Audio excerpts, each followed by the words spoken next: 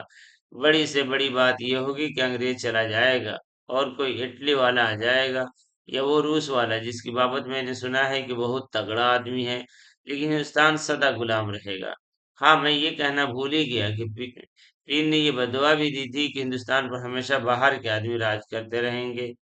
استاد منگو کو انگریزوں سے بڑی نفرت تھی، اور اس نفرت کا سبب تو وہ یہ بتلایا کرتا تھا کہ وہ اس کے ہندوستان پر اپنا سکہ چلاتے ہیں اور طرح طرح کے ظلم ڈھاتے ہیں، مگر اس کے تنفر کی سب سے بڑی وجہ یہ تھی کہ چھاونی کے گورے سے گورے اسے بہت ستایا کرتے تھے۔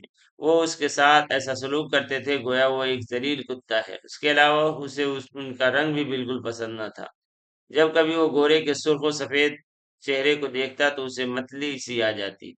نہ معلوم کیوں وہ کہا کرتا تھا کہ ان کے لال جھریوں بھرے چہرے کو دیکھ کر مجھے وہ لاش یاد آ جاتی ہے جس کے جسم پر سے اوپر کی جھلی گل کر جھڑ رہی ہو۔ جب کسی شرابی گورے سے اس کا جھگڑا ہو جاتا تو سارا دن اس کی طبیعت مقدر رہتی، اور وہ شام کو اڈے میں آ کر ہل مار کر سگریٹ پیتا یا حقے کی کش لگاتے ہوئے اس گورے کو جی بھر کر سنایا کر۔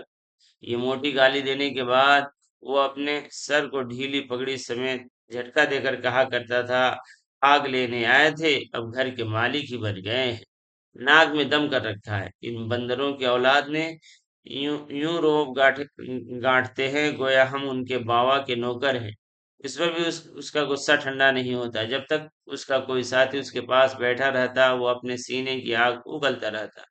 شکل دیکھتے ہو ماں تم اس کی، جیسے کوڑ ہو رہا ہے، بالکل مردار، ایک دھبے کی مار، اور گٹ پٹ یوں بک رہا تھا جیسے مار ہی ڈالے گا۔ تیری جان کی قسم، پہلے پہل جی میں آئی کہ ملعون کی کھوپڑی کے پرزے اڑا دو، لیکن خیال آیا، لیکن اس خیال سے ٹل گیا کہ اس مردود کو مارنا اپنی اپنی ہتک ہے۔ یہ کہتے کہتے تھوڑی دیر کے لیے وہ خاموش ہو جاتا اور ناک کو خاک کی قمیض کے آستین سے صاف کرنے کے بعد پھر بڑبڑانے لگ جاتا۔ قسم ہے بھگوان کی، ان لاٹ صاحبوں کے ناز اٹھاتے اٹھاتے تنگ آ گیا۔ جب کبھی ان کا منحوس چہرہ دیکھتا ہوں رگوں میں خون کھولنے لگ جاتا ہے۔ کوئی نیا قانون وانون بنے تو ان لوگوں سے نجات ملے، تیری قسم جان میں جان آ جائے۔ اور جب ایک روز استاد منگو نے کچہری سے اپنے تانگے پر 2 سواری لا دے اور ان کی گفتگو سے اس کو پتہ چلا کہ ہندوستان میں جدید آئین نافذ ہونے والا ہے تو اس کی خوشی کی کوئی انتہا نہ رہی۔ وہ مارواڑی جو کچہری میں اپنے دیوانی مقدمے کے سلسلے میں آئے تھے، گھر جاتے ہوئے جدید آئین یعنی انڈیا ایکٹ کے بارے میں آپس میں بات چیت کر رہے تھے۔ اس نے سنا ہے کہ 1 اپریل سے ہندوستان میں نیا قانون چلے گا۔ کیا ہر چیز بدل جائے گی؟ ہر چیز تو نہیں بدلے گی، مگر کہتے ہیں کہ بہت کچھ بدل جائے گا اور ہندوستان کو آزادی مل جائے گی۔ کیا بیاج کے متعلق بھی کوئی نیا قانون پاس ہوگا؟ ان مرواریوں کی بات چیت استاد منگو کے دل میں ناقابل بیان خوشی پیدا کر رہی تھی۔ وہ اپنے گھوڑے کو ہمیشہ گالیاں دیتا تھا اور چابک سے بہت بری طرح پیٹا کرتا تھا، مگر اس روز وہ بار بار پیچھے مڑ کر مارواڑیوں کی طرف دیکھتا اور اپنی بڑھی ہوئی مونچھوں کے بال ایک انگلی سے بڑی صفائی کے ساتھ اونچے کر کے گھوڑے کی پیٹھ پر بانگیں ڈھیلی کرتے ہوئے بڑے پیار سے کہتا، چل بیٹا چل، ذرا ہوا سے باتیں کر کے دکھا دے۔ مارواڑیوں کو ان کے ٹھکانے پہنچا کر اس نے انارکلی میں دینو حلوائی کی دکان پر آدھ سے دہی کی لسی پی کر ایک بڑی ڈکار لی اور مونچھوں کو منہ میں دبا کر ان کو چوستے ہوئے ایسے ہی بلند آواز میں کہا، حد تیری ایسی کی تیسی۔ شام کو جب وہ اڈے کو لوٹا تو خلاف معمول اسے وہاں اپنی جان پہچان کا کوئی آدمی نہ مل سکا۔ یہ دیکھ کر اس کے سینے میں ایک عجیب و غریب طوفان برپا ہو گیا۔ آج وہ ایک بڑی خبر اپنے دوستوں کو سنانے والا تھا، بہت بڑی خبر، اور اس خبر کو اپنے اندر سے باہر نکالنے کے لیے وہ سخت مجبور ہو رہا تھا، لیکن وہاں کوئی تھا ہی نہیں۔ آدھ گھنٹے تک وہ چابک بغل میں دبائے اسٹیشن کے اڈے کی آہنی چھت کے نیچے بے دلی کی حالت میں ٹہلتا رہا۔ اس کے دماغ میں بڑے اچھے اچھے خیالات آ رہے تھے۔ نئے قانون کے نفاذ کی خبر نے اس کو ایک نئی دنیا میں لا کر کھڑا کر دیا تھا۔ وہ اس نئے قانون کے متعلق جو 1 اپریل کو ہندوستان میں نافذ ہونے والا تھا، اپنے دماغ کی تمام بتیاں روشن کر کے غور و فکر کر رہا تھا۔ اس کے کانوں میں مارواڑی کا یہ اندیشہ، کیا بیاج کے متعلق بھی کوئی نیا قانون پاس ہوگا، بار بار گونج رہا تھا۔ اس کے تمام جسم میں مسرت کی ایک لہر دوڑ رہا تھا۔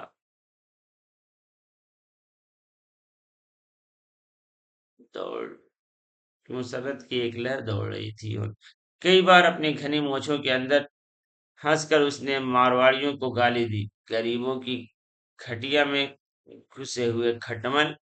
نیا قانون کے لیے کھولتا ہوا پانی ہوگا۔ وہ بےحد مسرور تھا، خاص کر اس وقت اس کے دل کو بہت ٹھنڈک پہنچتی جب وہ خیال کرتا کہ گوروں یا سفید چوہوں کو ان کو اسی نام سے یاد کرتا تھا کہ تھوتنیاں نئے قانون کے آتے ہی بلوں میں ہمیشہ کے لیے غائب ہو جائیں گی۔ جب نتھو گنجا پگڑی بغل میں دبائے اڈے میں داخل ہوا تو استاد منگو بڑھ کے اسے ملا اور اس کا ہاتھ اپنے ہاتھ میں لے کر بلند آواز سے کہنے لگا، لا ہاتھ ادھر، ایسی خبر سناؤں کہ جی خوش ہو جائے، تیری اس گنجی کھوپڑی میں بال اگائے ہیں۔ اور یہ کہہ کر منگو نے بڑے مزے لے لے کر نئے قانون کے متعلق اپنے دوست سے باتیں شروع کر دی۔ دوران گفتگو میں اس نے کئی مرتبہ نتھو گنجے کے ہاتھ پر زور سے اپنا ہاتھ مار کر کہا، تو دیکھتا رہ کیا بنتا ہے، یہ روس والا بادشاہ کچھ نہ کچھ ضرور کرے گا، کر کے رہے گا۔ استاد منگو موجودہ سویٹ نظام کے اشتراکی کی سرگرمیوں کے متعلق بہت کچھ سن چکا تھا، اور اسے وہاں کے نئے قانون اور دوسری نئی چیزیں بہت پسند تھیں۔ اس لیے اس نے روس والے بادشاہ کو انڈیا ایکٹ یعنی جدید آئین کے ساتھ ملا دیا، اور 1 اپریل کو پرانے نظام میں جو نئی تبدیلیاں پیدا ہونے والی تھیں وہ انہیں روس والے بادشاہ کے اثر کا نتیجہ سمجھتا تھا۔ کچھ عرصے سے پشاور اور دیگر شہروں میں سرخ پوشوں کی تحریک جاری تھی۔ استاد منگو نے اس تحریک کو اپنے دماغ میں روس والے بادشاہ اور پھر نئے قانون کے ساتھ خلط ملط کر دیا تھا۔ اس کے علاوہ وہ جب کبھی کسی سے سنتا کہ فلاں شہر میں اتنے بمساز پکڑے گئے ہیں یا فلاں جگہ اتنے آدمیوں پر بغاوت کے الزام میں مقدمہ چلایا گیا ہے، تو ان تمام واقعات کو نئے قانون کا پیش خیمہ سمجھتا اور دل ہی دل میں بہت خوش ہوتا تھا۔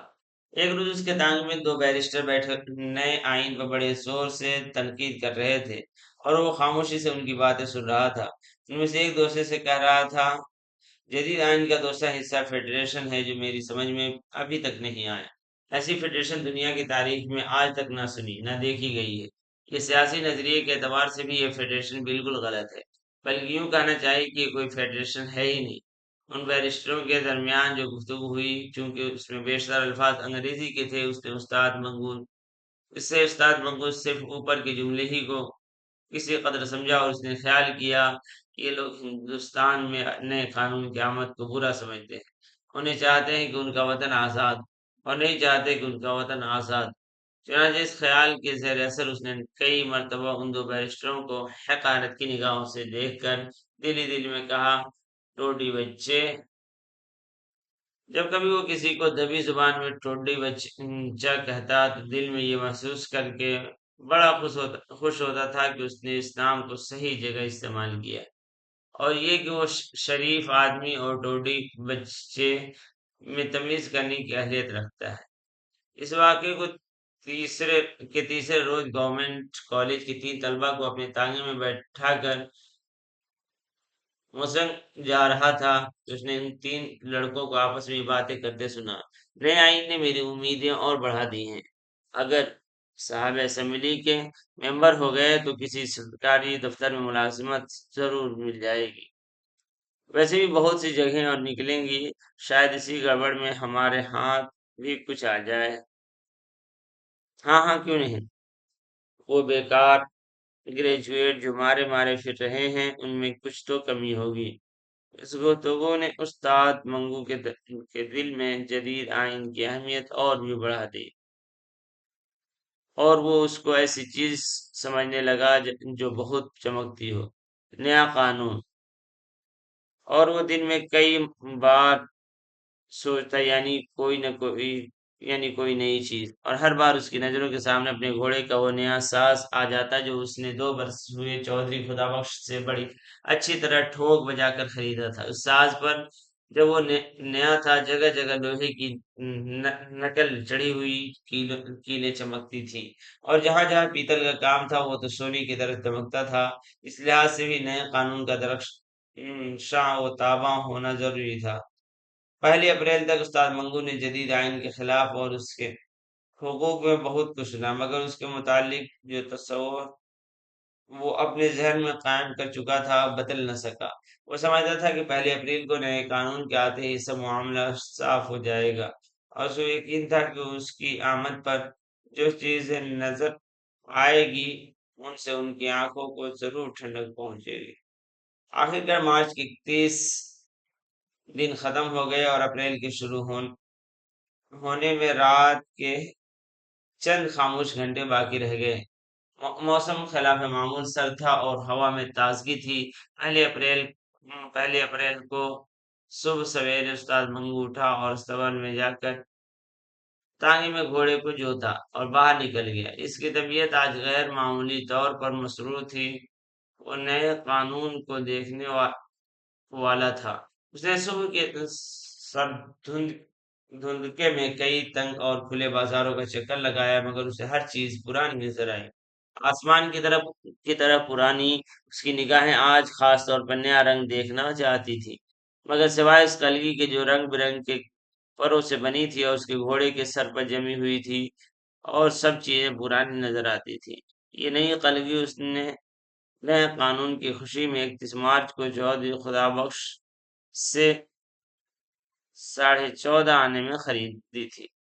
گھوڑے کی ٹاپوں کی آواز، کالی سڑک اور اس کے آس پاس تھوڑا تھوڑا فاصلہ چھوڑ کر لگائے ہوئے بجلی کے کھمبے، دکان کے بورڈ، اس کے گھوڑے کے گلے میں پڑے ہوئے گھنگرو کی جھنجھناہٹ، بازار میں چلتے پھرتے آدمی، ان میں سے کون سی چیز نہیں تھی؟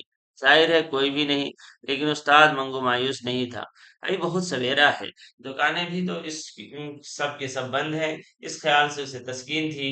اس کے علاوہ وہ یہ بھی سوچتا تھا، ہائی کورٹ میں 9 بجے کے بعد ہی کام شروع ہوتا ہے، اب اس سے پہلے نیا قانون کیا نظر آئے گا؟ جب اس کا تانگا گورنمنٹ کالج کے دروازے پر پہنچا تو کالج کے گھڑیال نے بڑی رعونت سے 9 بجائے۔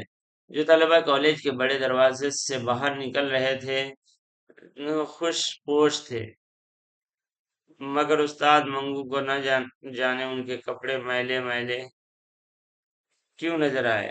شاید اس کی وجہ یہ تھی کہ اس کی نگاہیں آج کسی خیرہ کن جلوے کا نظارہ کرنے والی تھی۔ ٹانگے کو دائیں ہاتھ موڑ کر وہ تھوڑی دیر کے بعد پھر انارکلی میں تھا۔ بازار کی آدھی دکانیں کھل چکی تھیں اور اب لوگوں کی آمد و رفت بھی بڑھ گئی تھی۔ حلوائی کی دکانوں پر گاہکوں کی خوب بھیڑ تھی۔ منہاری والوں کی نمائشی چیزیں شیشے کی الماری میں لوگوں کو دعوت نظارہ دے رہی تھی، اور بجلی کے تاروں پر کئی کبوتر آپس میں لڑ جھگڑ رہے تھے، مگر استاد منگو کے لیے ان تمام چیزوں میں کوئی دلچسپی نہ تھی۔ وہ نئے قانون کو دیکھنا چاہتا تھا، ٹھیک اسی طرح جس طرح وہ اپنے گھوڑے کو دیکھ رہا تھا۔ جب استاد منگو کے گھر میں بچہ پیدا ہونے والا تھا تو اس نے 4-5 مہینے بڑی بے قراری میں گزاری تھی۔ اس کو یقین تھا کہ بچہ کسی نہ کسی دن ضرور پیدا ہوگا، مگر وہ انتظار کی گھڑیاں نہیں کاٹ سکتا تھا۔ وہ چاہتا تھا کہ اپنے بچے کو صرف ایک نظر دیکھ لے، اس کے بعد وہ پیدا ہوتا رہے۔ چاند جیسی غیر مغلوب خواہش کے زیر اثر اس نے کئی مرتبہ اپنی بیمار بیوی کے پیٹ کو دبا دبا کر اور اس کے